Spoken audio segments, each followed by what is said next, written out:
Hello, everyone, and welcome to episode 60 of Super Switchheads, the premier Nintendo podcast on all of the internet. My name is David Howe. My name is Patrick Nisley. My name is Matthew Stoner. And oh boy, we got a great episode for you today. This week, we are doing an official ranking of the 3D Mario games. We're riding the hype of last week's episode and this potential announcement of a 3D Mario collection. And we're going to be ranking from best to absolute worst the 3D Mario games in their entirety. I'm very excited to do so. This is using absolute objective measures. Science. That's correct. We will be using science and objectivity to make a list that is scientifically proven to not upset anyone. That's what we'll be doing today. We also have some news we're going to be going over on the show. A lot of E3 news that's been coming out, kind of stuff that's going to be happening this summer, whether or not it's with the ESA. PS5 controller was leaked. We got a couple kind of PlayStation news things. And then other than that, we're going to be talking about Animal Crossing, its impact, and a lot of other stuff over the course of this news cycle. It's a big news day. Yeah, there's a lot. Yeah, and it's just the three of us this week. I think whenever we do ranking episodes, it'll probably just be the three of us. That way we have an odd number and we don't bring anyone else into the hate circle. But other than that, before we get started, how are you guys doing? Doing okay. Doing all right, yeah. I've noticed that my computer time has increased exponentially where I'm sitting in front of a computer. Yeah. So I'm starting to get some cabin fever recently. Jacked into the Matrix. Jacked in Zoom meetings, hanging out with friends. It's weird, man. It's a lot. Yeah. Yeah, it's definitely starting to take a toll being stuck at home. I still feel very fortunate given that I have a job and my wife has a job and all that. So much love to everybody out there who's lost their job. That's terrible. But we're lucky, but it doesn't mean that it's easy to be stuck at home. Agreed. Yeah. It's like part of me feels like I'm like hitting my stride like during this time a little bit. I'm like finally getting used to it enough to where I'm like starting to live comfortably. But then there will be moments where I'm like, man, I miss mugshots or like,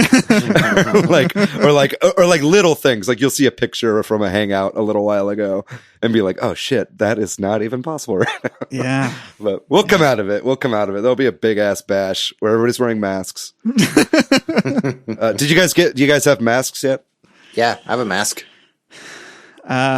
We have like some of those disposable ones or whatever, but my wife ordered some like fabric masks or something from somebody that she knows that makes them. Yeah. My Sasha's friend is like making some. I like gave some materials and they're going to make us some. So that sounds that's cool. Kind of exciting. Yeah. Little DIY project. Yeah. Should we do our shout outs? Yeah, let's go ahead and let's move on with the show here. Yeah. You got a retraction here for us, David? Oh, yeah. Okay. In today's episode of David's Apology Corner, I made a pretty big mistake last episode when we were talking about what was the game? Dragon's Lair. We were talking about Dragon's Lair last episode, and I mistakenly said that Don Bluth, legendary animator, had passed away when in fact he's very much alive. And I think he's like one of the producers or the main producer of this movie. Most likely, yeah. So apologies to Don Bluth and the entire Bluth family. I should have known you were alive, and I probably should have checked on that before I edited the podcast. Oh, very funny. Also, a couple of shout outs to some people who left us YouTube comments. CNJ Gamer, thanks for the comment. He said, nice podcast. Looking forward to more episodes. And also, Eagle51593 said, love the podcast. Would enjoy it if you guys filmed the podcast sessions for YouTube, which is something we have discussed. But we also do an edited show. So, yeah, we talked about it a little bit before we recorded tonight. Definitely not something we're ready to do this episode, but that might be something we could do in the future. It might just take a little bit of moving around. I agree. I think it'd be fun. And I think video content gets more engagement. Yeah. So you see us with our headphones on, not moving around much. The main problem is we're all terribly, terribly ugly. And it makes it really difficult to focus. No, we're all pretty hot. Yeah, so if you're out there listening, shoot us a message, leave us a review. If you hate our Mario rankings, let us know. I'm sure you will. Or maybe if you like them, you agree that my ranking is the best ranking, you might agree with me, and then send us a message on the social media somewhere. Time will certainly tell, won't it? Yeah. But we'll get into the news, right? Sounds good. So 3D Mario games, there's that big rumor that we're getting a bunch of old 3D Mario games this year and a port of 3D World, and the one of the outlets, Video Game Chronicles VGC, that reported on that said that they've gotten more information that the Mario 64, Mario Sunshine, and Mario Galaxy games will be packed together as like a collection. So that's cool. That rumor is still alive and getting more fuel. That's certainly a best case scenario. I think the only thing that would make me more excited is if 2 is also included. Oh, yeah. Galaxy 2, that is. But either way, I really, really hope this is true. One thing that is not true is the Flipnote leak we discussed last week. I think it even came out that it was fake before our episode came out, but after we recorded it. Yeah, it came out that it was fake about an hour before we published the episode, and I was like, man, that is way too much work to go in and take that out. Yeah, it was a big part of what we talked about. I think it's fun. That was like allegedly a April Fool's joke within some Discord server or something, though I don't know how you do an April Fool's joke that's not on April Fool's. Yeah, it was like March 31st. Yeah, March 31st. That's not fair. And also, people were pissed. Like, there was a big backlash against this person. And in fact, like, the tweet where they said it was fake is deleted. And I think a lot of the paper trail is gone because they got a lot of hate. That's what you fucking get.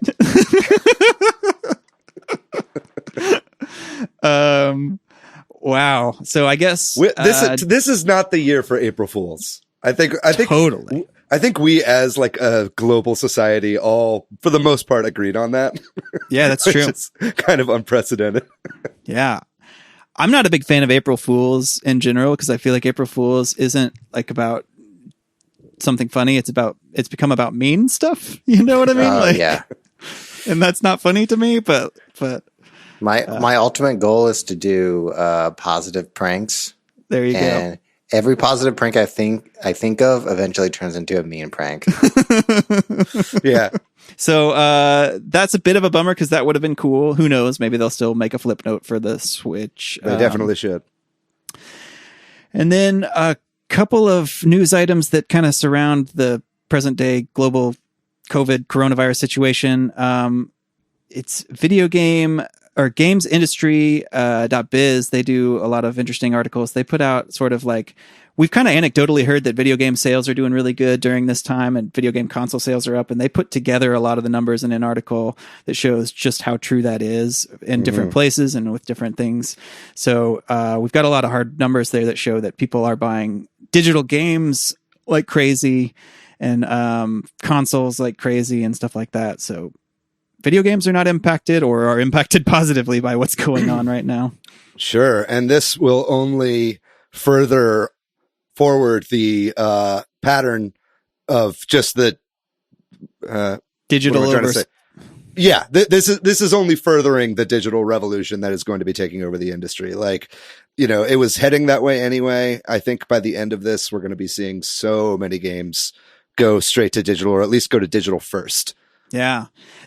Some of the information in that article kind of talks about how physical sales have started to dip, obviously, while digital sales have risen. So, I mean, if you can't trust when your game is going to come in from Amazon, like a lot of people aren't cool with being like, oh, my friend's going to be playing Final Fantasy VII Remake like a whole week before I am. Like, and so people are like canceling their pre-orders left and right. Yeah. That's what happened to mine. Yeah. Mine got delayed. So did you end up doing a digital pre-order? Not yet. I'm still Isn't that playing. Pretty big? I'm trying to practice patience. Not with Final Fantasy VII, man. I'm trying. Please send me thoughts. I don't want any of your goddamn prayers. but I'm going to wait because I'm already playing Animal Crossing and Half-Life. So we'll see. Yeah. There you go. Yeah. Well, Final Fantasy VII Remake isn't delayed, but a lot of other games are being delayed, including like The Last of Us 2. Delayed indefinitely. Yeah, and that was delayed. I mean, you have to imagine that was a Sony decision, not a Naughty Dog decision. Yeah, because they're crazy. What, Sony or Naughty Dog? Naughty Dog with the crunch. Yeah, like, you're coming into the office and you're working on this game. Yeah, you exactly. Don't care. It's been totally crazy. I mean, they had already delayed the game very recently, like within the past month. And now they've delayed it even further, which is kind of begs the question as to why. I mean, I think Sony wants to do still a complete launch with the physical version and the digital version. Like Square has said that they will be doing with Final Fantasy VII. They're not going to release it early no matter how many people ask. But I mean, is that the right idea? I mean, like you said, video game sales are up hugely. Are they shooting themselves in the foot by like postponing this to when like maybe people don't have enough money to buy games? You know, like after all this is done, like now is kind of the time to corner the market, you'd think. Yeah. Is the sales worth the risk? Yeah. Of like the employees getting sick while they make it. I just also... I see what you're saying. Yeah. I see just... Naughty Dog gets a lot of bad press about their crunch and their environment and stuff, so I'm focused on. I mean, you can work remotely on a video game, though, and a lot of big studios are. You know, I've heard reports from some that are like, yeah, stuff is definitely a little bit affected, but like we're still hitting our deadlines. You know what I mean? Like, and if it's not, you know, it might not even have to be like sending a dev kit home with people. Like, you can remote access desktops and computers like pretty easily now through streaming. It's obviously not great when you're trying to test like the latency of your game, but like, with that in mind, Masahiro Sakurai tweeted out that he is working remotely on Smash Ultimate DLC, and he said, "There you go." For him, it's a little bit harder, but some of that is because it's such a high security project. Right. I guess because they try to avoid leaks so much, which I think is probably true for like things like The Last of Us 2. So maybe that's some of the problems. I don't know. Yeah, I guess if you're like streaming over Zoom or whatever, that could be pretty easy to hack into.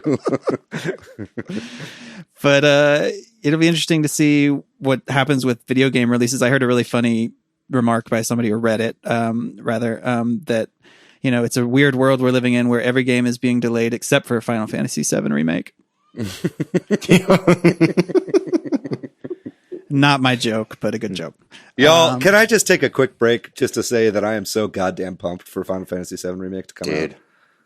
Oh, I wanted to say, Patrick, that joke was great stand-up material. Nice. Oh, we have fun here. Go ahead, David. You're stoked for it. You're stoked for it. I mean, that's all I had to say. I just like, I like Animal Crossing has like taken over my life, but I know that whenever this game comes out, it's going to be my new obsession. I'm very excited. I wasn't planning on playing it, but given the current environment of things, I was actually like, you know what? Maybe I will buy this on launch and play it to be part of this moment. Perfect time to sink 40 hours into a epic RPG. Yeah. Oh, it comes out in 3 days. I didn't realize that. Wow. For me. Thanks, David. Moving on, though. E3, the ESA announced that, or I don't know if you can say announced, but indicated that there will be no official E3 2020 online event. Sounds like they said that there will be several things they'll be doing over the next several months or in the coming months, but not like a specific online big event in June. And then they did announce that they're going to do 2021. but IGN stepped up and said they're going to have a Summer of Gaming event with a bunch of big name publishers. Sega, 2K, Bandai Namco, Devolver, Square Enix, and a bunch of others. Mm-hmm. This isn't really a surprise, you know. It was more surprising when the ESA said that they were going to be doing a digital event earlier. You know what I mean? Like whenever they officially canceled, I think they said that they were going to do one this year, and then now they're realizing that they just can't or don't have the capacity to do such a thing. But IGN does. But IGN certainly does, yeah. I mean, it's just, you would think that everybody would just do their own direct style presentation instead of having it hosted by the ESA anyway. That's seemed a little pie in the sky. Yeah, maybe IGN like having these relationships with these companies allowed them to put this together. Because I was kind of with you, like, if it's not the ESA, how is this going to happen? But I also like, will this be a great thing for IGN? Will they like be able to? Are they the new E3? Yeah. They're certainly making a bid for it. Yeah, that's the name of today's episode. Is IGN the new E3? I mean, it wouldn't be, very surprising. And it's like, I mean, if this thing takes off, I mean, that's all it takes. It's like one big event, and then everybody's going to forget that the last thing was even a thing. Yeah. And PlayStation, Sony put out some pictures of a new PlayStation 5 controller called the DualSense. So I don't know if this is 100% replacing a DualShock or if it's another option or what, but it's that sort of thing we've read about where there's more haptic feedback and all that kind of stuff. And it looks a little different it looks very similar, but it's got this white part. It just looks like a little bit of a departure. It looks like an Avengers Endgame outfit. That's what it looks like. That's totally true. That's exactly what it looks like. Oh my goodness. It definitely looks like futuristic. Yeah. It's as you were saying, it's white on top, like around the buttons, and then around the joysticks has this like matte black. Mm-hmm. It's a weird like separation of the colors. Like, it's kind of strange how they split it up, but I do like the clear buttons. It reminds me of like the PS Vita. You know what I mean? Yeah, it doesn't have the like colors on the shapes like the previous ones do. It's mature. It's internet. It's Web 2.0, Patrick. 2.0, yeah. And then I think it was the New York Times. Yeah, it was the New York Times. They did this article about Amazon getting into video games. So we all know Amazon owns Twitch. And but they apparently have a bunch of projects related to video games that it's kind of an interesting article. You should check it out. They are releasing a sort of AAA big game called Crucible in May, which I guess was supposed to come out sooner, but has been delayed because of coronavirus stuff, which I hadn't really heard about till I read this article. And they also were working on a big, like massively like MMORPG. Mm-hmm. And I forget what that's called. And the article goes on to talk like, so those things are confirmed, but the article kind of talks about some speculation that they're also working on like some sort of more interactivity for Twitch where you can like play with streamers. I don't know how that'll work. I mean, that's what Google's trying to do with Stadia, right? With YouTube. Yeah, I think because then they're also potentially working on a sort of Stadia-like thing, a cloud gaming thing. Those aren't, I think, of confirmed things, but like Amazon's trying to get in the game. So did it say in this article like what the platform would be, or is it assumed to be an Amazon platform for like the stream for Crucible in the New World? Oh, okay. I think they are just like it doesn't say to my knowledge. I think they're coming. I would assume multi-plat. Okay. I'm looking it up right now, but yeah, I feel like at least it would be like PC, but it seems like it would just be weird. I feel like it would be weird for Amazon to put stuff out and just have it on one platform, Yeah, or maybe I feel like, only PC. I feel like they would do their own fucking thing, Yeah, I might just be through Steam or something. That's a good question. I hadn't heard about it coming to consoles, but if you know any information about Crucible or New World's platforms, please email us at superswitchheads@gmail.com. And let us know how you feel about our Mario rankings while you're at it. So that's really, I think that's just interesting to see that they're pushing that real hard. Yeah, I don't know. I'm surprised they're not doing something with the Lord of the Rings. That's a good tie-in with their TV show. I imagine they would. That's still a little bit of a ways out, though, right?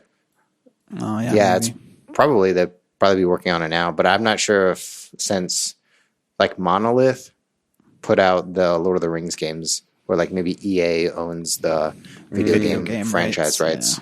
Yeah, potentially. Yeah, and then Sony has the Lord of the Rings online which I think is also still. Regardless, I mean, you have to think that production on the Lord of the Rings Amazon show is halted right now, so it's probably all kind of in flux. Yeah, I think that's something that we didn't really talk about in the coronavirus section of the podcast, but like, right. I think that it's very possible that like we don't see that many more game releases this year.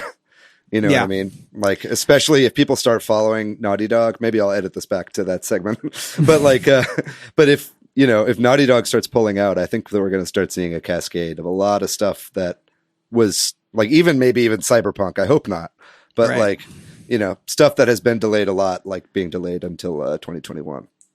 Yeah, and maybe even this Mario stuff won't get announced and stuff like that. Though, oh God, just don't. Point. I'm knocking on wood right now. I don't know if you... Though I also kind of wonder if this Mario stuff is the response to that.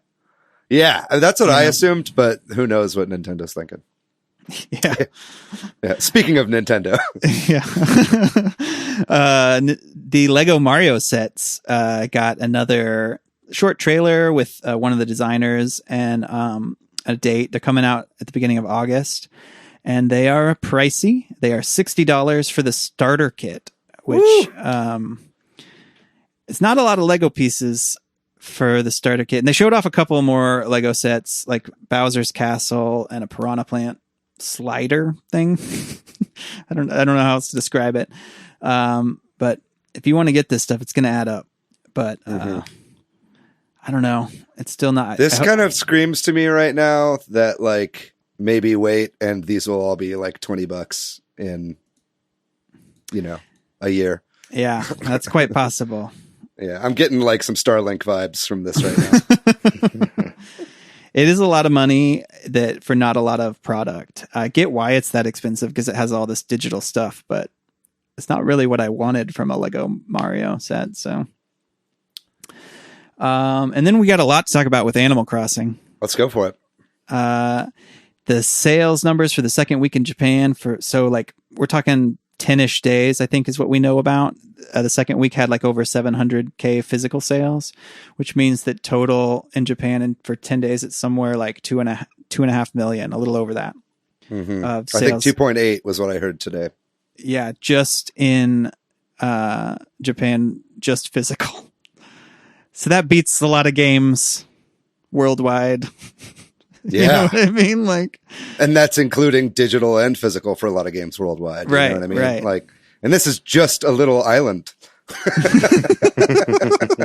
Okay, that's not fair to call Japan a little island, but you get the idea. Like, yeah, again, we're waiting with bated breath to hear the global sales numbers. That'll be pretty insane to hear. And then Bunny Day launched, starting on like right after we recorded our last episode. The Bunny Day event went live. How do y'all feel about the Bunny Day event?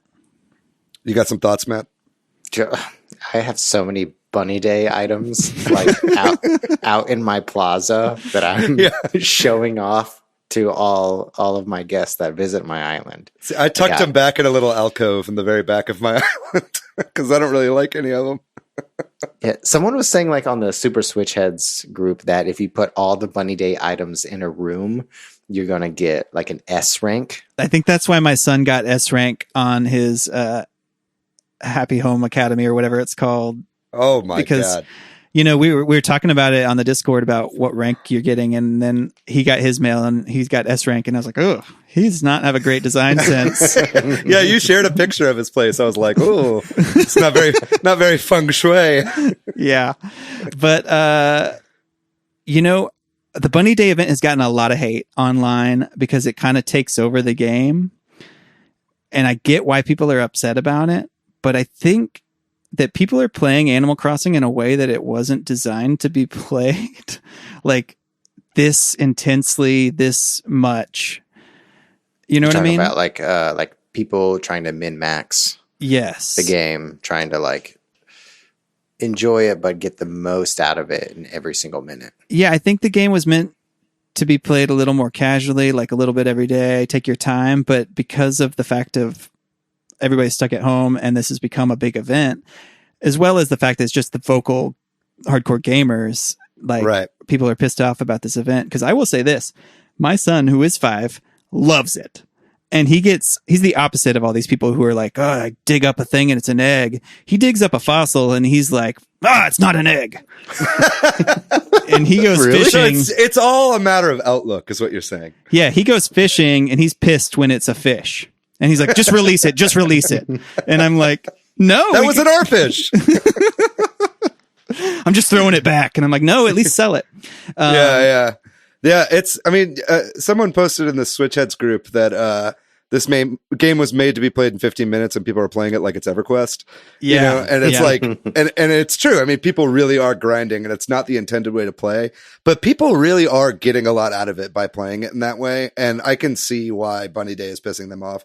I mean, so much so that Nintendo has modified the egg drops, which you have in the notes. Sorry for stepping on it there. Yeah. But it's like, clearly they're listening to feedback, which is good. Hopefully for future events like this, where they're going to be modifying the normal drops that you get for like consumables in the game, that they give you the option to just toggle that on and off. You know what I mean? Because if you craft all the items for like a period of 14 days in the first 2 days, playing that game for like 12 more days and just keep getting those drops, like that's going to be really annoying to some people. And hopefully that's just something they can turn on and off in the future. I also think Bunny Day event suffers a little bit from timing. Like if the game had come out when it was initially supposed to, right, this would be many months afterwards. People would have their towns set up, and then this would be a reason to grind a lot over. And like, and I will say this too, like everybody's like, I'm getting so many eggs, but my son has been trying to craft all the Bunny Day things and he's not done. Mm-hmm. You know what I mean? And so this amount of eggs isn't excessive if you're playing a little slower than some of these people are complaining about. Correct. Yeah, if I were to make a prediction, I would say, people don't like bunnies. Period. But like once we come to like a Halloween event, that's going to be lit. Yeah. See, that's the response I think we'll get. And that's people probably just don't like Easter. Easter's not that popular of a holiday. Christians be damned. Yeah. That, and people want to play the game right now. Right. The base game right now. The problem is we're going to be jumping like straight into another event with Earth Day, like soon after. Yeah. So hopefully they're at least taking some of this into consideration and will modify the event a little bit before it comes out. So you're not just getting like chunks of Earth or whatever, whenever you I don't know what you would get, but feel like Earth Day can't be as big of a deal too. Right. I feel like Bunny Day is probably one of the bigger ones for whatever reason. But also, like you said this, David, they're being really responsive. There were other things they've been patching that like are glitches that have been upsetting the community, like the 300 balloon limit glitch was happening. They fixed that in like 12 hours. I know, and it's really great that they're paying attention with this game and kind of responding. Yeah. The one thing they still need to patch, if there are any Nick Robinson fans, he's a YouTuber. He just put out a video about a massive typo that's in the game under one of Gulliver's Nook Miles rewards. It says kindness instead of kindness. So he's trying to get them to patch in the word kindness and replace it. He's got a petition up right now if anybody wants to go sign it. I would check it out. It's a really great video. You should check it out. And then also this news article is going around that in Hong Kong, or that at least online, there's a lot of people using their islands as a virtual space to protest for democracy, for the what's going on over in Hong Kong. Obviously, people can't protest and outside with coronavirus, but they've been creating pixelated images of protest slogans and stuff and pasting them all over their islands. And the article made this US Gamer article made it out that some people are even buying this game just to do this. Yeah, more power to the people, power to the villagers. It's crazy that those protests are still going on even throughout all of this, Yeah. And then did you guys read any about this Cooking Mama game craziness? Briefly, yeah. It's a very twisted tale. It's like hard to kind of wrap your head around. Can you lay it out for people? I can lay it out. So Cooking Mama Cookstar, I believe is the name of the game, was a game that was announced like a while back. And I've never played a Cooking Mama game, but it's like I don't know, even know a lot about it, but like this game came out, was there was some question about like who the developer and who had the rights to it, and you know what I mean. It's not the original developers and that kind of stuff. Because it's a long running series. Cooking Yeah. Mama. And this game came out and was immediately taken off of the eShop, like within hours. And then also all the stores that were getting physical copies only got like a couple each. And I mean like a couple, literally like a handful at most. And so what happened, we don't know. The game also downloaded some huge update for everybody that just made when they announced this game a long time ago, they were talking about blockchain and all kinds of weird stuff. Well, the company that owns the publisher, or the company that owns the developer, like specializes in blockchain technology and like cryptocurrency and stuff like that. And yeah, and you were saying that they had put out some sort of memo about that, right? Yeah, that like people were like, what does that even mean? And then there was all this speculation that the game, when you play it, is actually using your Switch to mine Bitcoin or something, which I don't think is true for many reasons, but it was going around the internet recently. And there's also like just this question of who really made this game. It's just like a bunch of weirdness surrounding this game. Yeah. Because because blockchain technology can be used in more ways than just mining cryptocurrency. Right. Dude, I don't know what it is. Right. You got to use the power of the Tegra X1 Nintendo Switch chip to really mine the crypto. But if you're that is such some mad evil scientist shit, right? Like selling a product that like in the background is like doing all this computation to like make you massive amounts of money. Like I kind of hope this is true because it would make for like a great thriller. Yeah. I've also heard that it's just not that great of a game. Well, it wouldn't be if their priority was making an easy buck off of the people that buy it. This IGN article is something else because like in big red bold text it says, at the heart of this whirlwind of weirdness, there's a group of people that just want to play a new game and can't. Yeah, poor people who wanted a good Cooking Mama game. Apparently it's a beloved series. It's like a casual like cooking sim game from Nintendo. Like it's definitely got its fans. It's a shame they got fucked by the long dick of capitalism. Oh man. It's just so weird. Look into it if that intrigues you at all. And if you can sort out what's happening, let us know. I'm already writing my screenplay about it. Yeah. We've been kind of following the release of Outer Worlds on the Switch, and they did announce that it's coming out June 5th, physical and digital. So we'll see if that continues to be the case in a month or so from now. I'd be surprised. Bold time to announce something like that. I mean, it got pushed back earlier this year for production reasons. So I think that they're producing them now. I mean, a lot of the factories in China are like back in business. So I think that it probably should come out. But yeah, I wouldn't be surprised if there was another delay. And then this one is one I'm interested in, this news item, Disco Elysium, which is at the present, I don't know if it's just on Steam or if it's also on like Xbox or something, but it just got announced that they are working on a Switch port for that game. It won a bunch of awards. It's sort of a big RPG type indie game, but not like a traditional RPG. You play a detective. I have a coworker that's raved to me about this game. I've been meaning to check it out, so I'm excited that it's coming to Switch. It won Best Indie Game at the Game Awards, correct? Yeah, I think it won a couple of. Yeah. It won like 2 or 3 awards at the Game Awards. It's supposed to be really interesting. You get to like kind of choose how you play and can do things. You have a lot of choices in how you approach solving the mystery. Or what have you. And it's very funny too. It's got some good writing as I understand it. Mm-hmm. So definitely interested to check that out. I don't think it is on any of the platforms at current. I think it's still PC only. I can't wait to play it, dude. Yeah. Yeah. And then if you're looking for something to buy right now, there's a bunch of games on sale all over the place, but on the eShop in particular. Great place to go pick up something. A lot of games are on the sale for the cheapest they've ever been. A lot of stuff's decently priced out for like a spring sale, and there's a bunch of publisher sales. So there's like Bastion is on sale for like $3. Like the Genesis Classics is on sale for $12. Man, that's like 50 Genesis games there. Yeah, exactly. Yeah. Altered Beast, Shinobi, Streets of Rage, Sonic, Golden Axe. Matt will now list them all. Yeah. No, please. Moncala.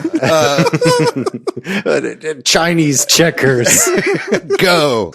I don't know if you can actually simulate Go, but yeah, definitely great eShop deal. It's kind of way too much for us to talk about here, like the amount of stuff that's on sale. But some good resources for that. On top of just joining our Facebook group, the Switchheads Facebook group, we're posting deals there all the time. Also, Deku Deals is a great website for that, and the subreddit Nintendo Switch Deals. Yeah, that's where I get most of my stuff. It's a very curated list. So many games are on sale for like, $5 or under that are absolute bangers. So check it out. Cool. With that, I think we'll take a real quick break and we will get into crowning the official scientific best objective 3D Mario game.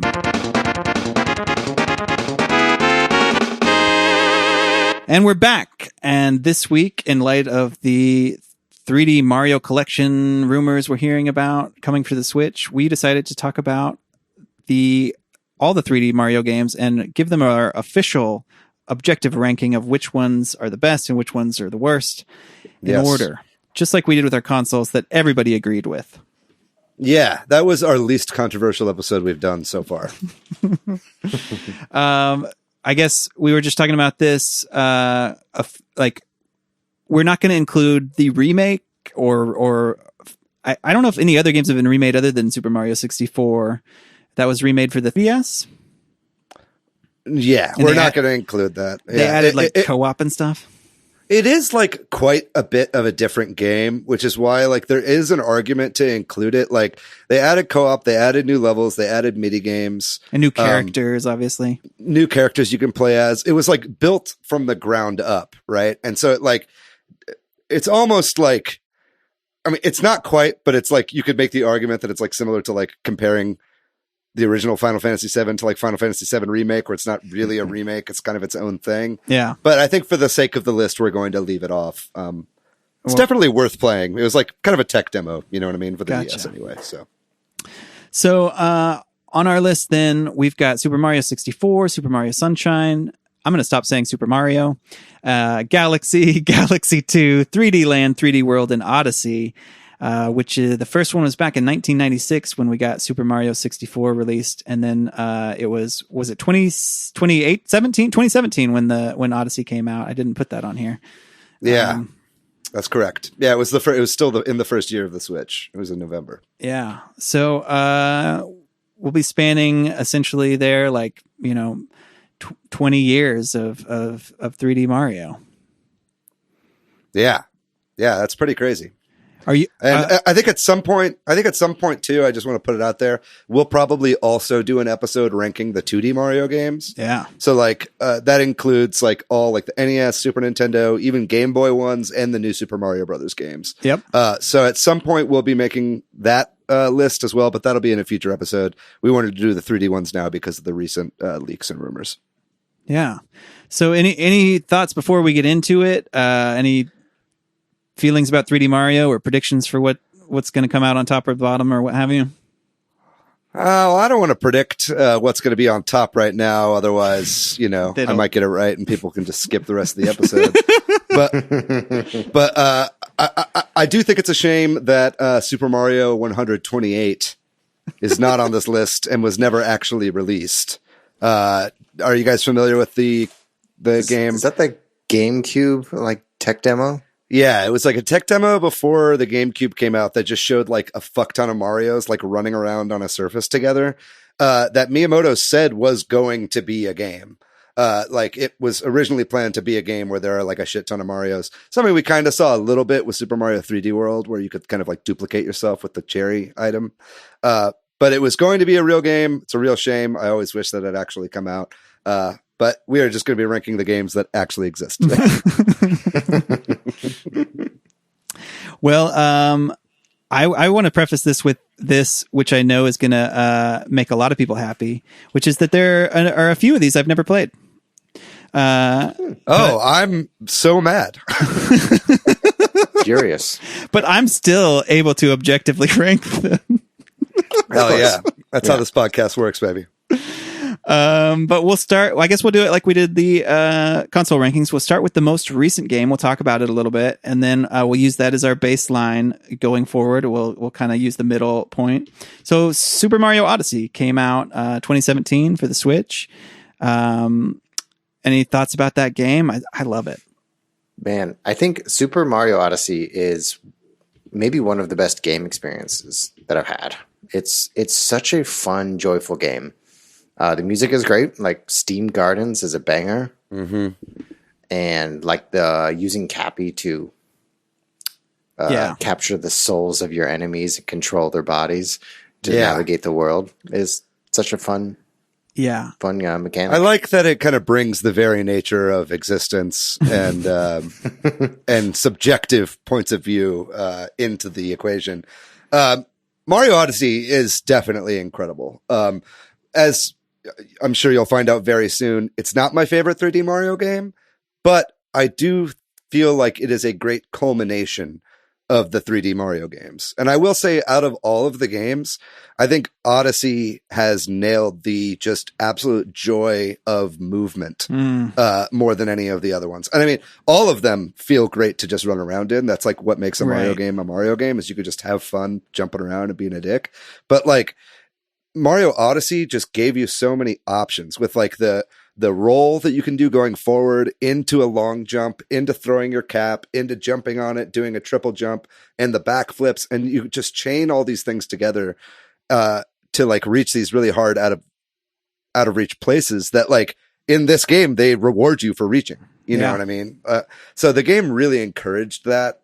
And I think that's like the main thing that the game did really, really well for me and made it like a very satisfying experience. It did a couple of things in addition to, like you said, I think being the best movement of all these games, being one of the most fun to just sandbox run around in. It broke open the power up concept with Cappy. Like instead of there being just 2 or 3 power ups in a game, not everything, but almost every enemy is a power up. And then it also played on some of the tropes of saving Princess Peach. Finally, you know what I mean? It's a really good point. Like, that is such a dumb thing that exists in nearly every Mario game, that they won't seem to do anything with the story until this time around when they did. Spoiler, if you haven't played it, I guess. Well, even at the beginning of the game starts like with Bowser having already captured her. And it's essentially like what it would be like at the end of any other Mario game, where like Mario comes in to like take Peach from Bowser, but then something obviously goes horribly wrong. You know what I mean? And then that's kind of what the game is, right? It's kind of the ramifications of that. Yeah. So it did really fun stuff with the story that was definitely needed after, you know, like you said, 20 years of 3D and, 35 years of Mario games where it's essentially the same thing. Yeah. Yeah. I think where Odyssey shines in its movement and music and gameplay, it really lacks in the boss fights, the boss battles. In Mario Odyssey? In Mario Odyssey, yeah. Oh yeah. Which are like you fight the rabbits. Yeah. Multiple times. Couldn't you? Well, I guess when we're talking about 3D games, that's a fair point, because at least they aren't using the Koopalings or whatever again, is one argument to against what you're saying. But yeah, it is a lot of repetitious boss fights. And it's kind of like with Breath of the Wild, like how this game was meant to be played. There's like a very loose linear story and linear progression throughout the game, and you like unlock new places that do get a little bit harder as you go, but it's also meant to be played where you can go back to any world at any point and you can beat bosses in any order, and you can like, if you wanted to just unlock the moons that you get by like slamming your butt on the ground and skipping the bosses, for the most part you can. You know what I mean? So it kind of has to account for that, and so I think a lot of the boss fights do feel samey. And again, it's just kind of like, it was like this year of Nintendo really trying the non-linear approach to like all their major IPs. Fair point. To go with what you're saying though, Matt, like there's the boss in the desert that is like a big stone enemy, is one of the few that's different, and you can capture its hands and use those to punch them. That felt interesting. The The old eyeball in the middle of the hand cliche from video games. That one felt kind of interesting, but all the rest did feel like you just do the same thing of jumping on a bunny's head. Still, though, I mean, even with the samey bosses, a lot of them were still very fun, and it really, helped that you had good control of your cap as well to like clear a lot of those bosses. So, y'all ready to move on and talk about the next game? Sure. Super Mario 3D World for the Wii U came out November 2013.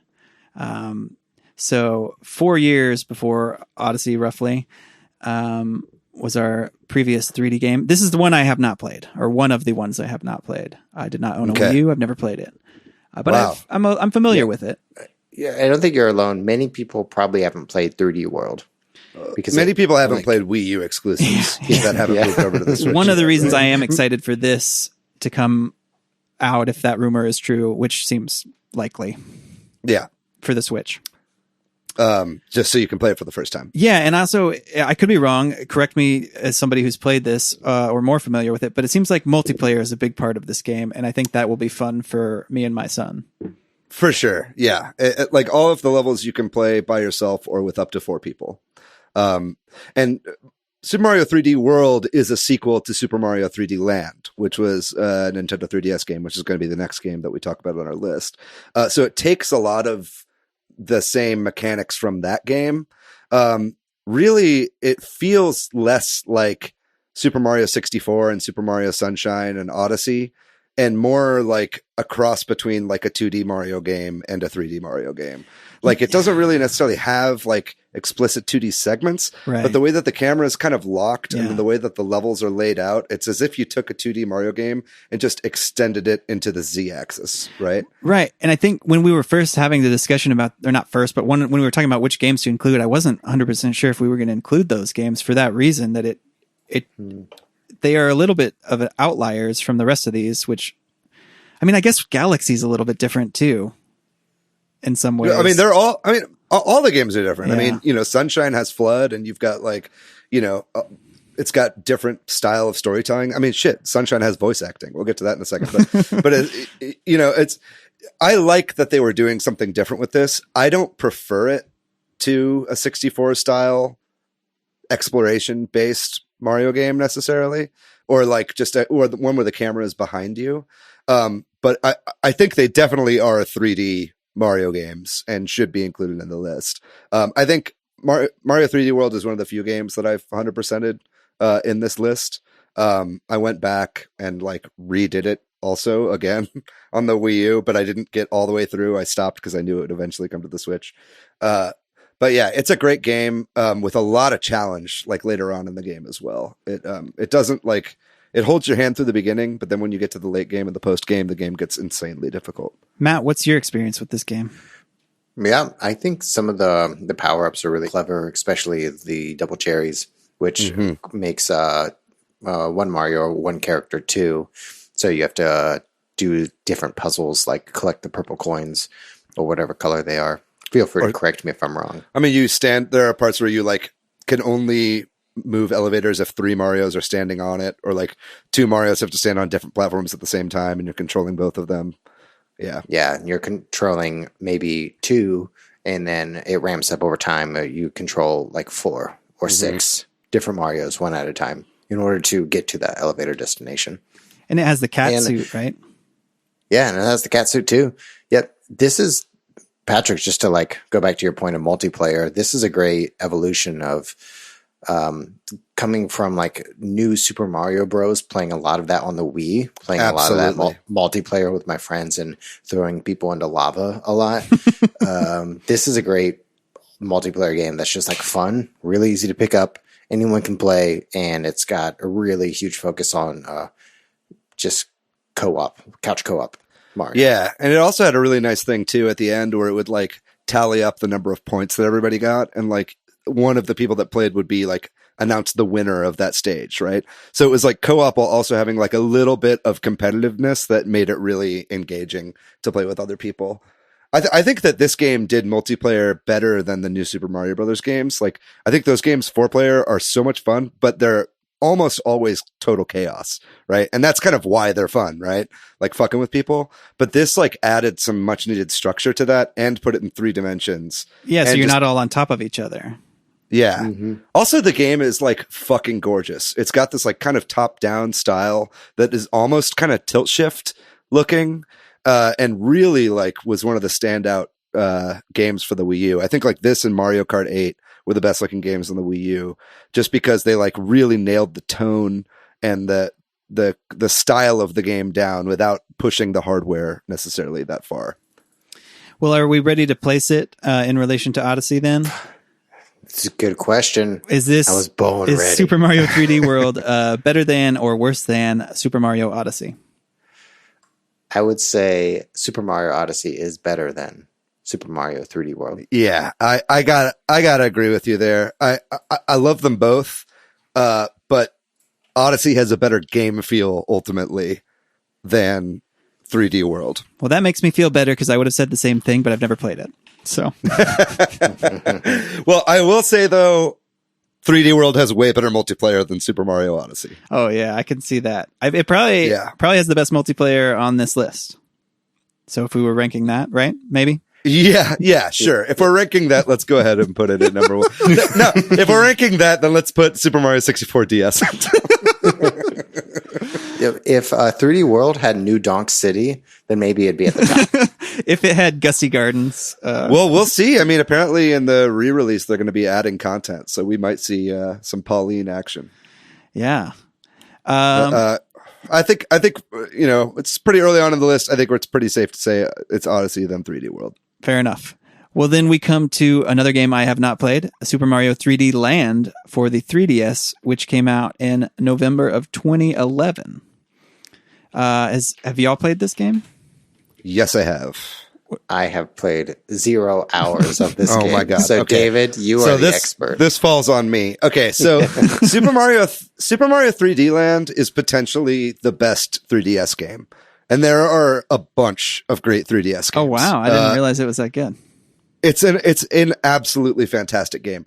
Now the game is short and it's bite-sized. It feels like a Super Mario Land game, right? Like the original Game Boy games, Right. like in its scope and in the length of the levels and stuff like that. Like it's not going to blow your socks off with content. Is there a submarine? But the game, is there a submarine? No, there should be.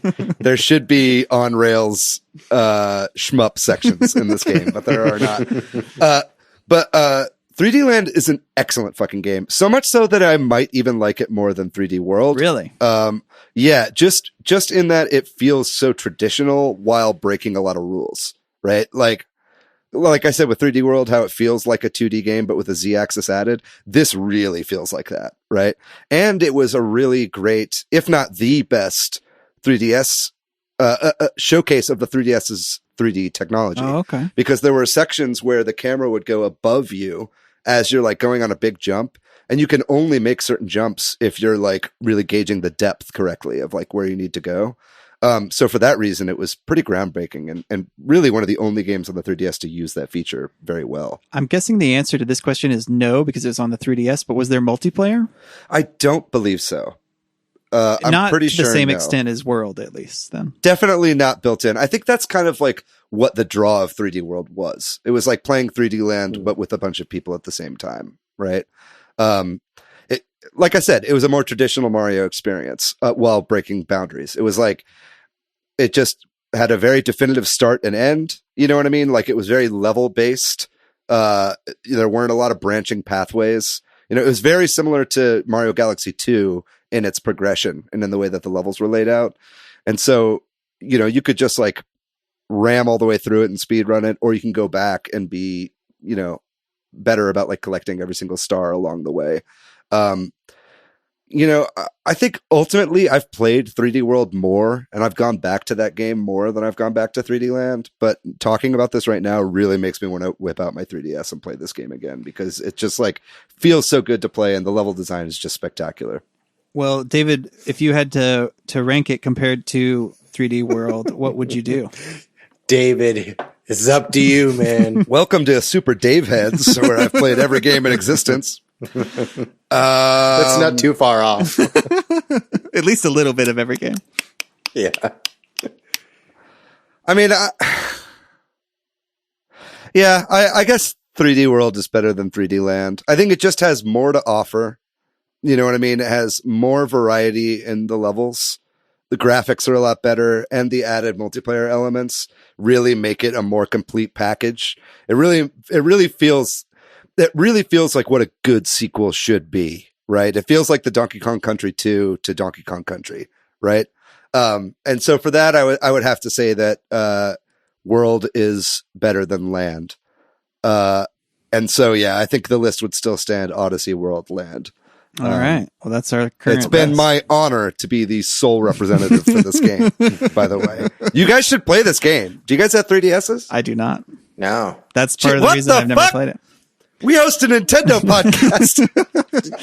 I think Matt and I have both expressed this sentiment before, which is that the Switch has made me appreciate handheld gaming, whereas I always thought it was kind of... I had a Game Boy when I was a kid, and so I always thought handheld was for kids. Well, as an adult, but now I don't. I would say you owe it to yourselves. I mean, you can get a 3DS for like $60, right? And a lot of them have 3D Land packed in. Like, you owe it to yourself to pick up a cheap 3DS and play through a couple of these great 3DS games. Like the new Super Mario games on 3DS are amazing, and 3D Land is amazing. There's a whole bunch of great games, but I would really recommend it. And if not, I'll let you borrow it once this disease has passed. Yeah. Cool. Well, then going back just 1 year prior in 2010 for the Wii, Super Mario Galaxy 2 came out. This is a game I have played. Very good. I like this game a lot. What about y'all? Yeah, it felt like an add-on pack to Super Mario Galaxy. But it made some of the levels and some of the mechanics even better. So they stripped out all the story. They stripped out all the hub world. A lot of that is gone. But like the platforming and the music is just as good. Yeah, absolutely.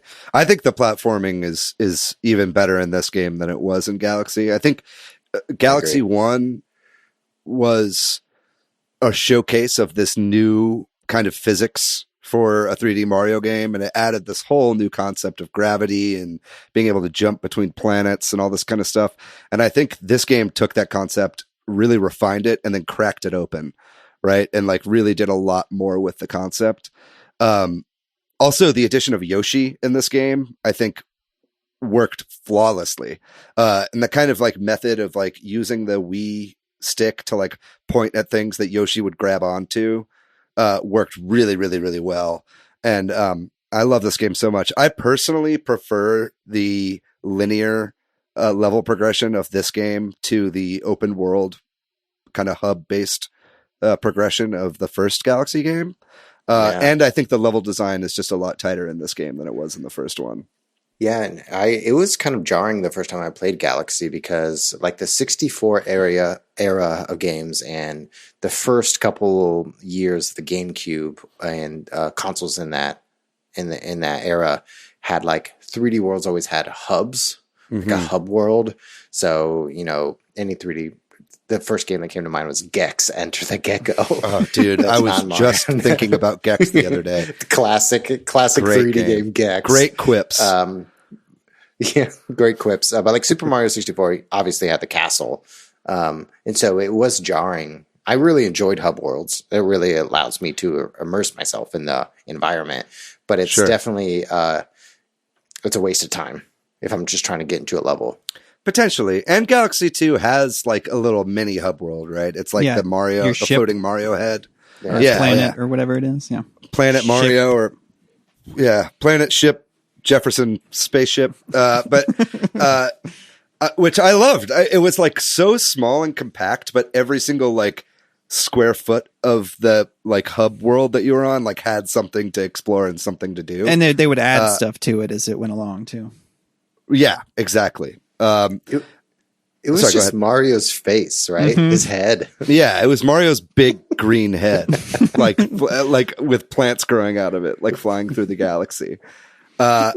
Yeah, I thought this game was absolutely fantastic. Spoiler alert, this is my favorite 3D Mario game, personally. I've played it through like 3 or 4 times, honestly. I bought it on the Wii, and then on the Wii U, they like released Wii games again, and I'd like lost my copy, so I like bought the game again digitally. I've beaten it like several times.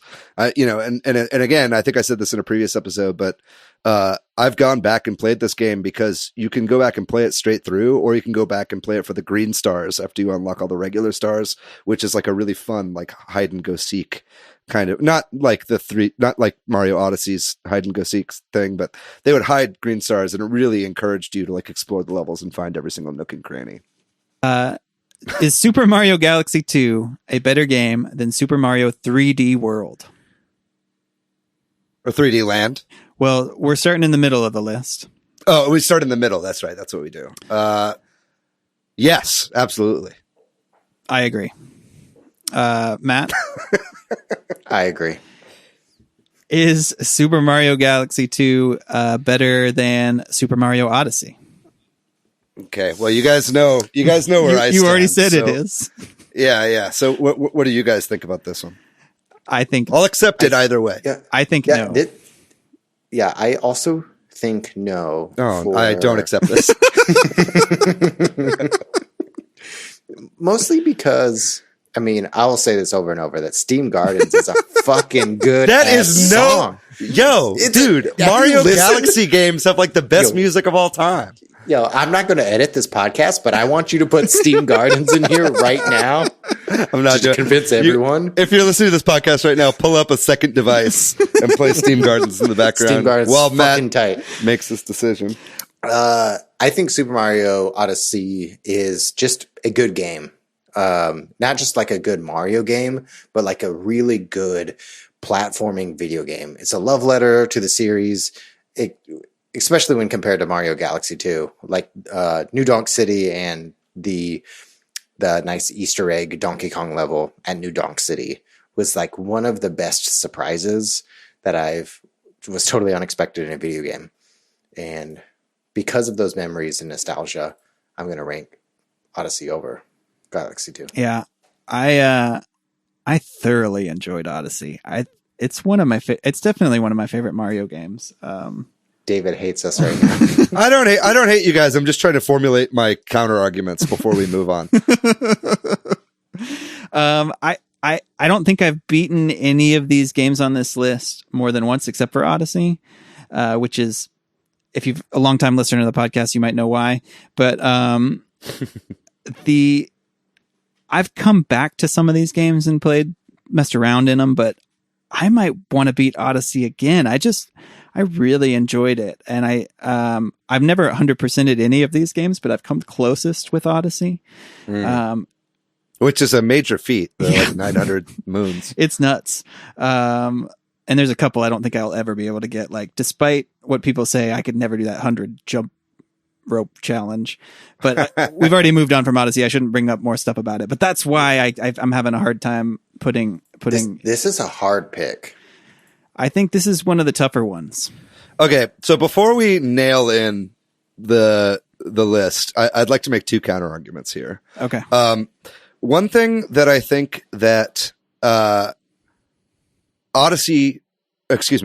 thing that I think that Galaxy 2 did better than Odyssey was that it felt like it was moving Mario forward rather than looking back. I think that Odyssey did a lot of new things, yes, but I think more than anything felt like an update of Mario 64, right? And like a return to form for the Mario series, right? You know, we went 64, Sunshine. Sunshine kind of felt like a little bit of a progression from 64. Then Galaxy felt like it was doing its way own thing. And Galaxy 2 took that stuff even further and made even more bold choices. And then, then we had 3D Land and 3D World, which also felt like major departures. And then Odyssey felt like coming back. I just think that Galaxy 2 feels like an evolution of the franchise more than Odyssey does, personally. I feel like your argument could be used against itself to pitch for Galaxy more than for Galaxy 2. You know what I mean? Well, let's move on to my second counter argument then. But because you're not wrong. You're not wrong. but I just feel I feel like Galaxy 2 is like the most like futuristic Mario game. Like it feels like the Mario, like if I was a kid and I was imagining, like I had just played Mario 64, I was like, man, what would Mario of the future look like? Like that would be Mario Galaxy, right? Galaxy 2. Now my other argument would be that I do think that Galaxy 2 is a better game for people who love Mario games because of the challenge of a platformer, right? Like that. And that's me personally, right? Like I love platformers. I've been playing platformers since I was a kid. It's my favorite genre of game. Like Galaxy 2 feels like the ultimate platformer to me. And the way that the game runs linearly and the way that the challenge progresses as you go is like second to none in my mind. Like, I think that they absolutely nailed it. Like you feel incredible whenever you beat that game because you fucking earned it. Where Odyssey gives you so many moons, you know, just kind of freely that like, and I understand that people play the game in different ways, but for me, like, I'll always take something that like gives me a good challenge and makes me earn that challenge rather than like beating the game and all of a sudden having a really hard level. Yeah, I think that's where I stand on it. You guys can make your decision. I'm not going to stop you from here on out. I maintain my position, but I think that's a good argument, or it's a fair point. I think it gets to one of the weird things about 3D Mario games, which is this whole collectathon versus 3D platforming question. Like some people are always going to prefer Ocarina of Time, and some people are always going to prefer Breath of the Wild. It comes down to if you like a more linear story or a more open-ended story. That's or a more fair point. You know what I mean? And I just fall on the preference of a more linear progression, personally. I mean, something Super Mario Galaxy 2 that has over Odyssey is when you got the little star bits and you feed the star bits to the other stars. That big fat guy. The big fat guy. He like birds stars. It is also satisfying to put your moons into the Odyssey, though. Yeah, that's true. Yeah. But it's not a big fat guy. It's just a big fat balloon. Yeah, because I'm watching videos of it right now, and he just says, after you feed him like 1,000 star bits, he says, transform. Yeah, transform. Well, oh man, I'm wanting to play all these games now. I love all these games, so it doesn't really matter. I'm locked in as Odyssey's better. David's locked in as Galaxy 2 is better. What any final change? Did I sway you, Matt? Man, this is hard. I'm going to say Odyssey is better. Okay, that's fair. A lot of people would agree with you. I think that is a non-controversial opinion. Okay, so a little more interesting then. Super Mario Galaxy, the original, came back out for the Wii back in 2007. And I will also admit that I've never played the first Galaxy game. Really? You've only played the second one? I did not have a little Patrick history here. I did not have a Wii when it first came out. I got one after I got married. I got a secondhand Wii from my brother-in-law because he had an extra one. And at that point, I had the choice, and I looked into it, and I read that Galaxy 2 was better. It was an improvement on it, and so I was like, well, I'll play that one. And I never went back to play the first one. So I will lean on that a little bit if needed, but any thoughts about this game? I mean, it's the first one of the Galaxy games, so it gets that credit, right? I love this game, but I don't love it like I love Galaxy 2. I think that, like I said, I think this game was like got so much right, but like didn't nail every single thing like Galaxy 2 did for me. That having been said, the world that it crafted and the hub worlds and the characterization of Rosalina and like the whole kind of backstory of everything was totally groundbreaking for the time. And I think still is to this day. And I think the game is still just as gorgeous as it was before, which is why I'm very excited for an HD remaster of this game. I think it's fantastic, but I can't put it above Galaxy 2 personally. But what it did for the series is irrefutable. Yeah, I think some of the mechanics that I'm not sure how they're going to work on the Switch would be like you would pick up the star bits with the Wiimote, and you would like waggle the Wii remote at the screen. And you have a little pointer, and you pick them up. I guess I'm not sure how that would translate, but I guess Mario Galaxy 2 also had that. Yeah, you could maybe do it with the right stick. I think that's what the NVIDIA Shield version in China uses for like the makes HD sense. version of this game. Yeah. Yeah. Galaxy, I mean, when I think of Super Mario Galaxy, I think of the hub world and I think of the last power up that you get after all the purple coins, which is Flying Mario, Right. which like felt really cool to have that final power up where you just like fly around this game that's based on like a gravity mechanics where you can just like circumvent all of the stuff that you've learned, just like go around and see the worlds that you explored. Yeah. That's definitely really cool. Something else that comes to mind about the kind of pointer mechanics was the blue stars that you would grab onto that would like pull you towards them when the camera would kind of move out. Do you know what I'm talking about? Right. I really, really enjoyed those sections. That was one of the first times where I was like playing a game where I didn't resent the fact that I had to like point at the screen with my Wiimote, just because like that made it so much fun. And the way that the character responded to that movement worked really, really well. Because Mario like magnetized towards the points. And then he would continue to float. It had like a gravity. Yeah, if you would let go, points. he would just continue blasting off into space. Yeah. And it made for some really entertaining sections of the game. I think this also is the proto multiplayer for Mario Odyssey, where like really it's got co-op, but really it's just one person playing as Mario and one person playing as like a helper. That's like hugely nerfed. I would say you had a little bit more agency as a second player in Odyssey than you do in Galaxy, because you're not just a cursor. You're an actual like 3D element of the game. You're a hat. Yeah, you get to be a hat versus a man. But yeah, I think I love this game. I think it's incredible. I can't wait to play it in HD, but definitely not my favorite. Okay, well then let's start with is Super Mario Galaxy better than Super Mario 3D World? I say no. I too say no. I think, David, your vote has a lot more weight on it on this one. Why is that? Because Were you talking 3D Land or 3D World? well, right now we're talking World. Okay. Yeah. Because you played both of them. Yeah, because I've actually played them. But yeah, I think that's 2 votes. So it is better. 3D World is better. Okay, well, is Super Mario Galaxy better than Super Mario 3D Land? Well, I'm the only one, right? Fuck. Okay. Same thing, though. Hey, Matt and I can vote. Yeah, I guess you guys can. It would just be, yeah. I say that 3D Land is better.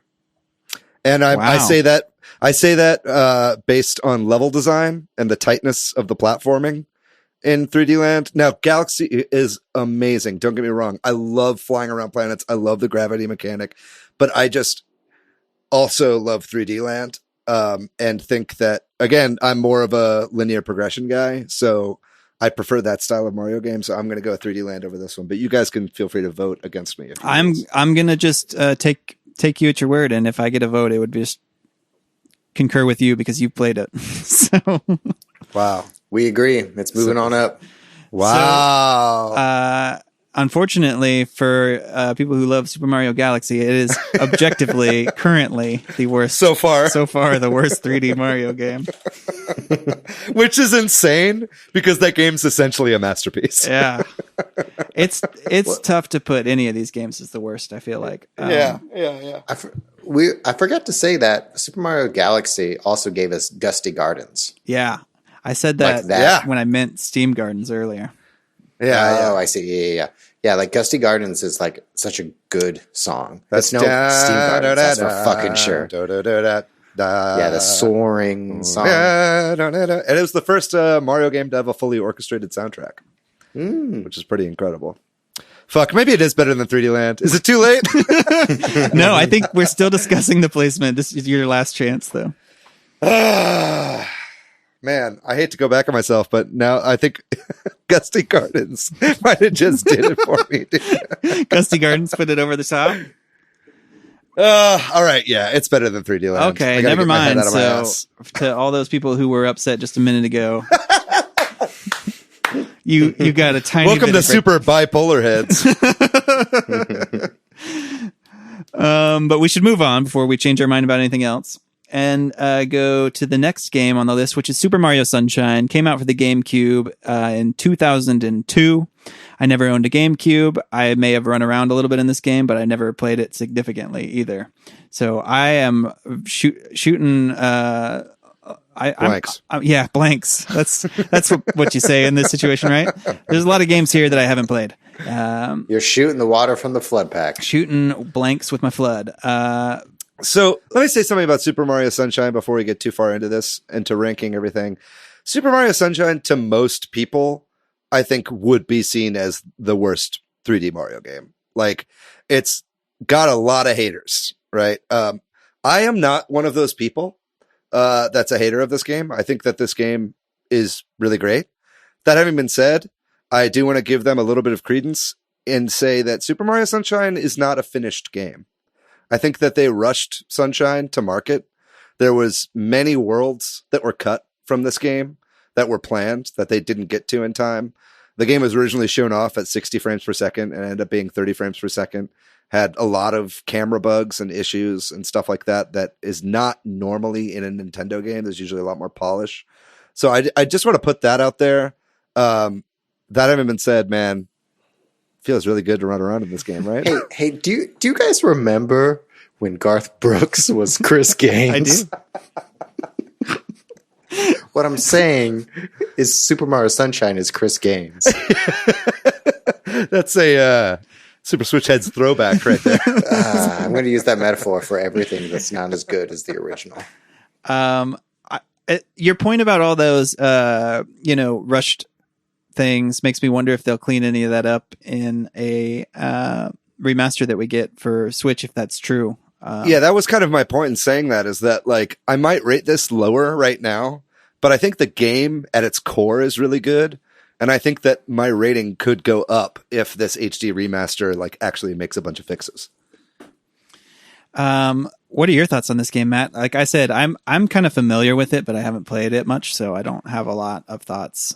I think that just general feelings towards Sunshine is that it tried something new. It definitely feels it's a new environment. It's obviously, it's a tropical environment rather than this huge Mushroom Kingdom world.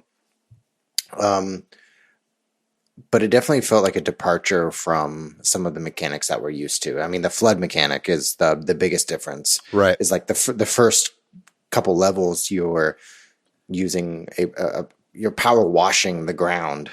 Yeah. As like to progress the game. Which is such a weird choice. I will say, choice. As a kid, I didn't much like this game because I thought that it just like made you clean up, and I like didn't get the point of that. and I guess I just wanted something different from a sequel to Super Mario 64. You know what I mean? It didn't quite hit the right mark. But I will say, going back and playing it as I've gotten older, I've appreciated it a lot more with its flaws. Despite its flaws, you know what I mean? Like, for instance, like blue coins, like the game would save every single time you picked up a blue coin, and it would take forever.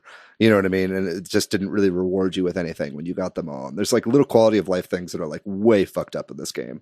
But I think that with age, it's turned out pretty good.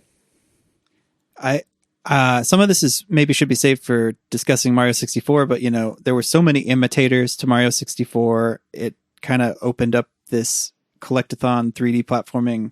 You mean like a Gex Enter the Gecko? Just like floodgates, pun intended. And they think they were looking for something different to do. And so I think that, you know what I mean? Like to not just have another collectathon 3D game. Which is funny because like more than any of the other games, it is the most structurally similar to Mario 64, right? It has the same thing with like the stars in each world, and you can like pick them in whatever order you want to do them. I guess Galaxy does that as well, but like it felt structurally similar while doing a lot of stuff differently. I will say that Super Mario Sunshine also begged us to ask the question, where did Bowser Jr. come from? Oh yeah. Who had sex with Bowser? I mean, we're all thinking it. I mean, Bowser Jr. thinks that Peach is his mom. Like he keeps referring to her as his mom the whole time. And he does kind of look like Peach. Yeah. I can see the resemblance.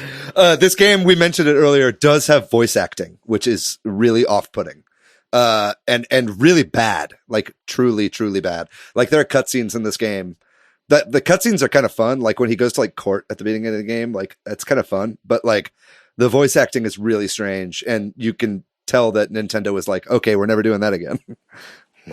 Well, do you guys want to go ahead and try to place this? I'm ready. Do you think I'm ready, Patrick? that Super Mario Sunshine is better than Super Mario 3D World?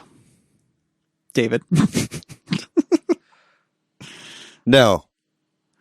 So 3D World is better than Sunshine. Yes, I think so.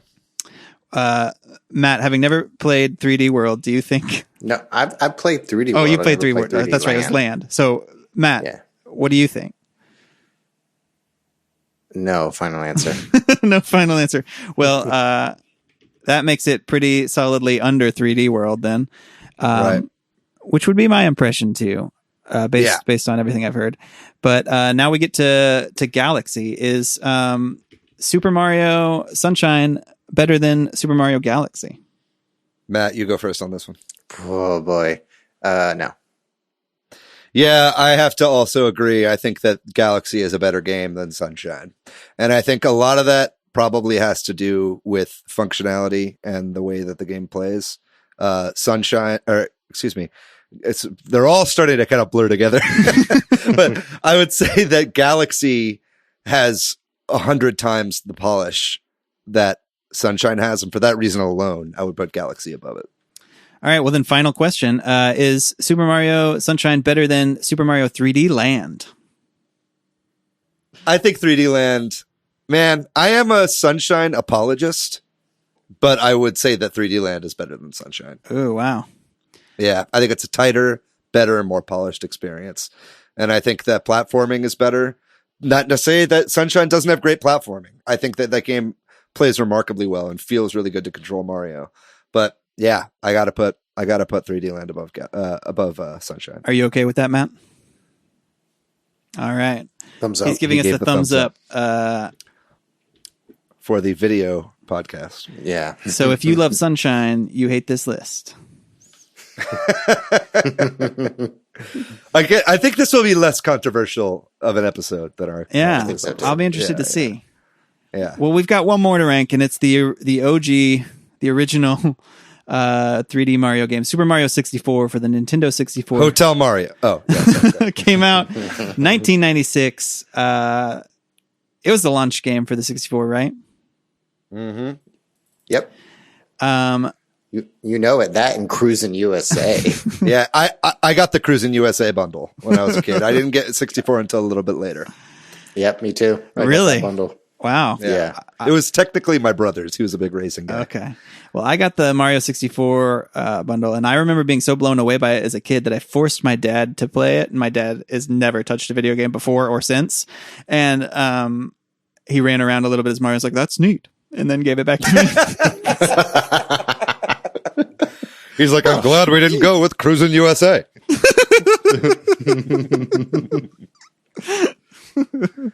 That's how my dad talks. Mario 64, let's just talk about it a little bit. Mario 64 is an incredible game, and it speaks volumes that it was pretty much the first 3D platformer, really. I mean, there might have been some before it. There's some argument about that. But Yeah. really the first like mainstream platformer, definitely the first one from Nintendo, and it just like fucking nailed it, like right out of the bat. And- you know what I mean? Like it just feels incredible to play. And in addition to that, like it also kind of created this genre of games called collectathons. Yeah. So it kind of pioneered two genres at the same time. And yeah, just like we've talked about, it's true for all of these games. Just running around in a Mario game is great fun, but running around in Mario 64 when it first came out was amazing. That's why I had to get my dad to do it, to just the freedom of movement, that sort of running and the turning and then doing a jump. And like, it's true for Odyssey and a lot of these games to some extent, that I'll sometimes just sit around jumping around. But that game, I probably spent hours just jumping and outside Peach's castle. Well, it was mind blowing at the time, right? To just be able to move in 3 dimensions and then to do so with like such momentum You know what I mean? Like the physics and momentum of that game are like, you know, still to this day, like champions of the of the genre. You were going to say something, Matt? Yeah, I just remember like sitting at Toys R Us N64 launch week, and they had like little kiosks set up. You could play it, and I would just climb on the trees outside of Peach's castle, like climb up and then jump off of them, and then climb on the tree again, and then jump off of them, and like to maintain that momentum. To like as you learn how to like dive. You learn how to long jump. You learn how to double jump. Do that like kind of handstand off the top of a pole into something else, doing flips. Yeah.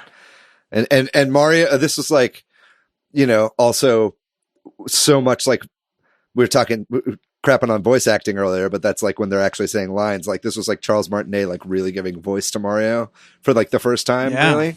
And it just fits so perfectly. And like every like sound in that game is like so nostalgic and like hits home. And I think it's not just because like we grew up with it. I think it's because it's like really, really, truly iconic. Only thing that I wish was easier in this game was wall jumping. Wall jumping is like nigh impossible in this game. Like it is a mechanic, but I never really figured out how to do it.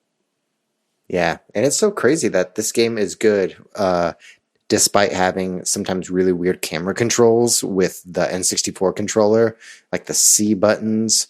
And you have one hand on the joystick on the center column of the N64 controller on the Z button. Right. Yeah, it's funny that this game has better camera than Sunshine, which is funny. Yeah, but it's like you had more control over the camera in Sunshine. It was more like free roaming. I also like that in this game, like we didn't really like know how to like explain the camera in games, so they just made it like a dude with a camera. Yeah, like with Lakitu. Yeah, that's pretty funny. It's hard to criticize it for some of these things because it was, the first one, but the Peach's Castle feels so empty if you go back to it, and the sort of hub world feels kind of boring. There are a few secrets of like the slide and a couple other things, but like. It's kind of lacking in that way, but again, it's hard to criticize it for that.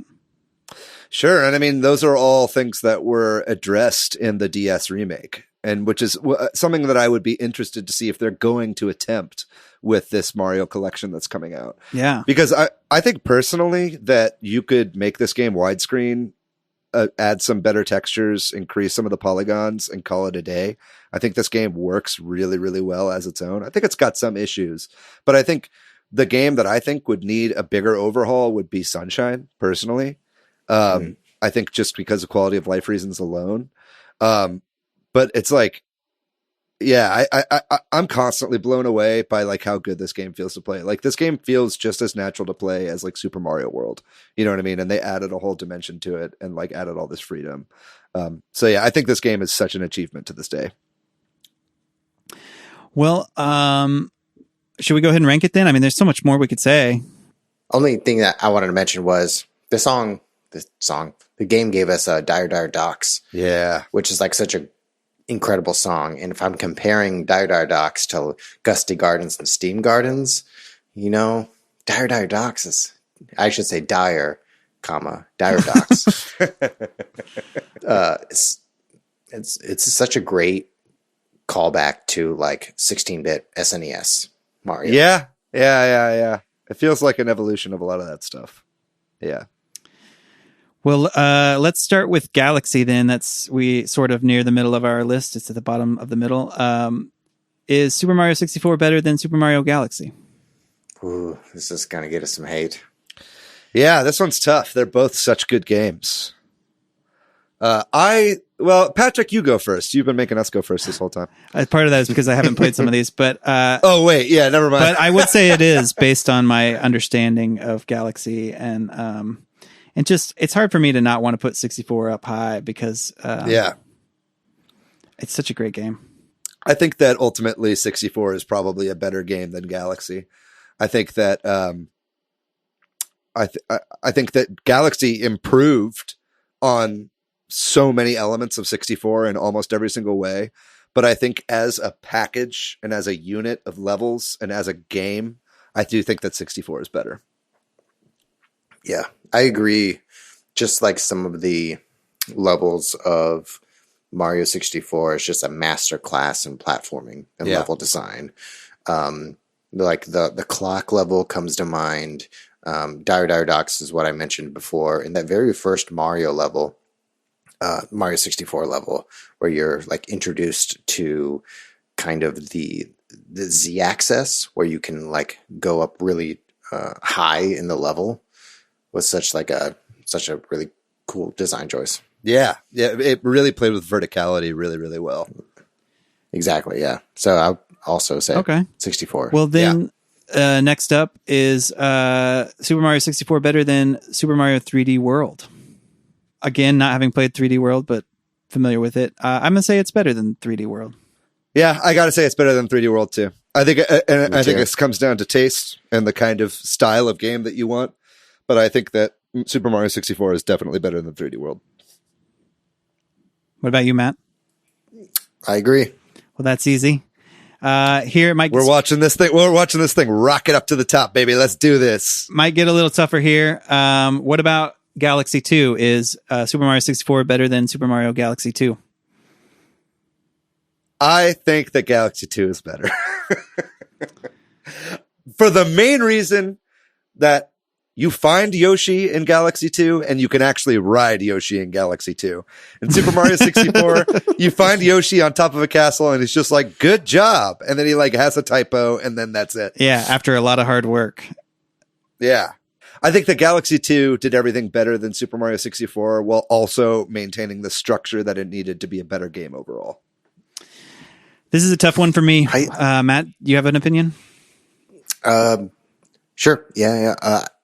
If I'm going to go back and play Mario, classic Mario games, 3D games, I'm going to play Galaxy for the mechanics and the level design and just to like how good it feels to play Galaxy 2. And I might only play Super Mario 64 again for nostalgia, not to like re-experience the platforming nature of the game. See, I kind of disagree with you there, but I still think Galaxy 2 is better. I would go back to Mario 64 for its platforming. Okay. I would say I was kind of on the fence about this one, but y'all have swayed me, and let's go ahead and say Galaxy 2 is better than Super Mario 64. Wow, that's gonna piss some people off. That might be the one that gets some angry. That might do it. I'm thinking Robert Segovia is going on Facebook right now. Robert Segovia is like, comment. Super Mario Brothers 2 is the best 3D Mario game. Well, that locks us in with an official list. Super Mario Odyssey is at the top. Galaxy 2, Mario 64, Mario 3D World, Mario Galaxy, Mario 3D Land, and poor Super Mario Sunshine at the bottom. Yeah. Well, we'll revisit it when it gets remastered. Yeah. Well, let's see if it becomes a better game. I'm really excited to play the remasters, and maybe if you're listening to this, you now know why, because I've never played Galaxy or Sunshine. And if those are all packed together with a cleaned up 64, that sounds great to me. I'm so jealous that you get to play both of those games for the first time. And 3D World, I've never played that one too. And if that's port's coming, so like this whole like port remaster situation is like, ooh, I'm really excited. Guys, though, we're forgetting about 3 major 3D Mario games. Luigi's Mansion 1, 2, and 3. Yeah. I don't think they count.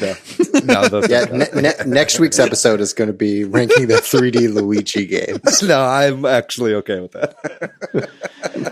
Any final thoughts? No, I mean, I think the final thing to say about this from me anyway is that if this has proven anything, it's that all of these games are fucking incredible. You know what I mean? Like there isn't a bad 3D Mario game. I don't think there's really a bad Mario game to date, you know, unless you count like some of the Mario parties, you know what I mean? Which I do not. And so I think that, I think that this is one hell of a franchise and I can't wait to see what they do next. Well, then we'll take a real quick break. And when we come back, we'll talk about the games we've been playing this week. We're back and we're going to go through the games we've been playing this past week. I'll go ahead and start. I just wanted to say that we've been playing a lot of Animal Crossing, and my kids playing a lot every day at lunch. That's what we do. We have our lunch and then we play Animal Crossing. And he's just kind of into it. And it's just so funny because every other sentence out of my son these days is, "Hey, mommy, in Animal Crossing, when you..." So it's adorable. I'm not going to lie. That's every other sentence out of my mouth right now. But in addition to Animal Crossing, I started playing Kunai, which we've talked about. Our friends over at Turtle Blaze. I'm not that far into it, but I've been enjoying that a lot. Metroidvania, you should check out. We got an episode with an interview with one of the guys from Kunai. And then also I started playing on Apple Arcade Guildlings, which I'd heard about. And I'm very early on in this. It's sort of like an RPG, but not like fantasy. There's some fantasy tropes, but it's more about friendship and compassion and stuff. At least I understand that to be the case. I'm pretty early on still, so I'll update more about that as I continue to play it. And then I think that's mostly it. I've been playing some Smash and stuff, but you know. Mm-hmm. I'll go next. Basically, I've mostly really been playing Animal Crossing. Like, I tried to branch out a little bit, and I loaded up the Bravely Default 2 demo, and got like 15 minutes into that game, and then like quit and played more Animal Crossing. I will say though that today I had probably my greatest day in Animal Crossing yet. So if you're not familiar with the turnip trade or the stalk market, as they call it in this game, you can buy turnips from this character named Daisy May, who shows up every Sunday morning. And throughout the week, the Nooklings, like Tom Nook's little nephews or whatever, will like buy your stuff at different prices depending on the time of day and what day it is. This is seemingly random. There's like some kind of pattern to it, but we've been trying to like track it as a community to like find the best prices so we can all make buku bucks off of these little raccoons. And today I had bells selling for 453, I had turnips selling for 453 bells each. And that's a really great price. So like we posted this on our Discord and on our Facebook, and I told a few friends about it. And I opened up my island for people to sell their stuff, and like 15 or 20 people came through. It was total insanity. Like I myself this morning, like made like 750,000 bells off of all my turnips that I sold.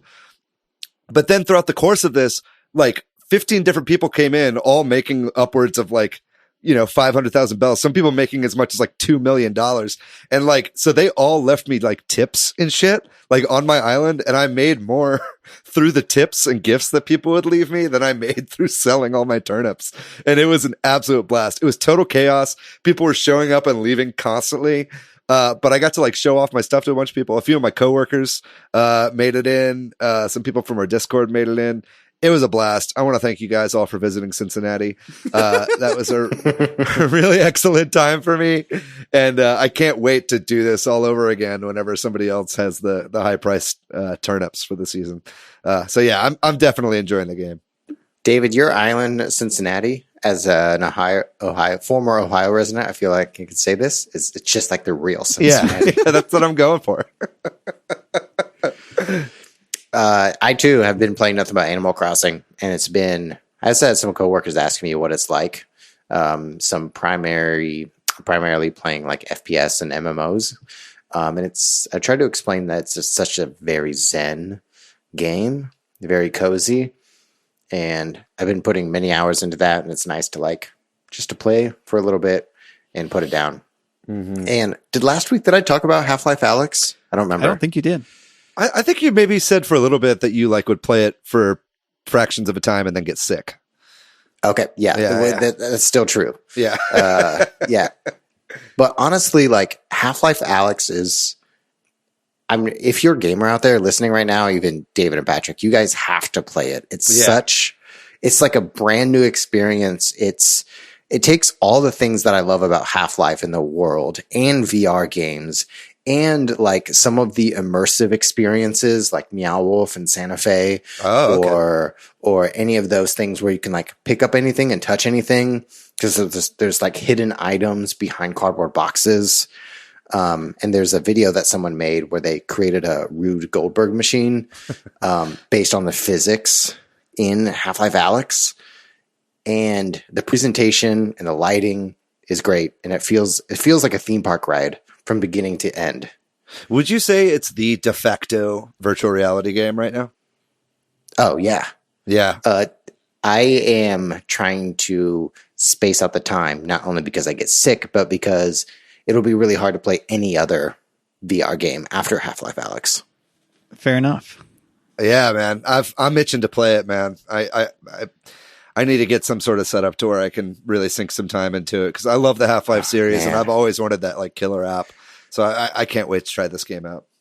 Dude, once you figure out the juggle mechanics, you can juggle things in the air, where you like release a clip, you can throw the clip in the air, and then you can use the gravity gloves that you have to bring the clip back to you and reload your gun and then shoot like one of the zombies. So just like juggling in real life. Dude, it's exactly. If you're a magician, if you love close-up magic, Half-Life Alyx is the game for you. Very good. Very good. Well, yeah, I can't wait to try it out. And I can't wait to spend more time on y'all's islands in Animal Crossing. Yeah. Yours is the only island I haven't visited out of the bunch, Patrick. Oh, I should have said this in the shout outs. Shout out to Dylan from Geekverse, because last week I was talking about my son's just dumping shit outside of his house. And then I took a screenshot of that and I posted on Twitter just to get it off of my Switch, not even to like necessarily share on Twitter. And he commented, "Is that what you were talking about on the podcast?" And I was like, "Yeah, that is." That's great. He cleaned up his house a little bit, but then he decided that he wants an outside area. I got him. I forgot to say this too. I bought Nintendo Switch Online at I switched to a family plan because now he can go visit other people's islands. He was jealous of me. He went to Austin's island and saw Austin's like neatly curated outside areas and came back and was like, "Oh, I need one of those," and has just been dumping shit in a new area now. So now you just got to teach him how to do that in real life, and he'll enjoy chores. Anyway, well, I think we should probably get wrapped up. Yeah, we've been going for a while. So thanks to Corduroy for doing our music. Thanks to you out there for listening. If you agree with our Mario list or disagree, let us know. If you want to find me, Patrick, online, I am PDYX. Hey, I'm on Twitter, Matthew, MATHYOU. I'm pretty much everywhere on the internet at Monolith Fiji. If you'd like to find our show on social, we are on Facebook and Instagram at Super Switchheads, on Twitter at Switchheads. Make sure you join our Facebook group and our Discord. We've got lots of fun stuff going on, and if you're playing Animal Crossing, you don't want to be anywhere else, baby. One thing before we end. So sorry to Chris McKeever. We didn't get to Disney Tsum Tsum Festival. Yeah, we did our best. We recreated Disney Tsum Tsum Festival on one of our islands instead. But we'll get to that next episode for sure. Ladies and gentlemen, thank you so much for listening to the podcast today. It means so much that you're out there listening and you're enjoying yourselves in this difficult time. Be sure to tune in next week. We're not sure exactly what we're talking about next week, but we've got like 5 or 6 guests lined up that are going to be all excellent shows for you. So I can't wait to get that stuff out there, and I can't wait to hear what's up next. We got some nice surprises lined up. We sure do. Ladies and gentlemen, we love you very much. Thank you for listening. Stay safe out there. Wash your hands. We'll see you next week. Bye-bye.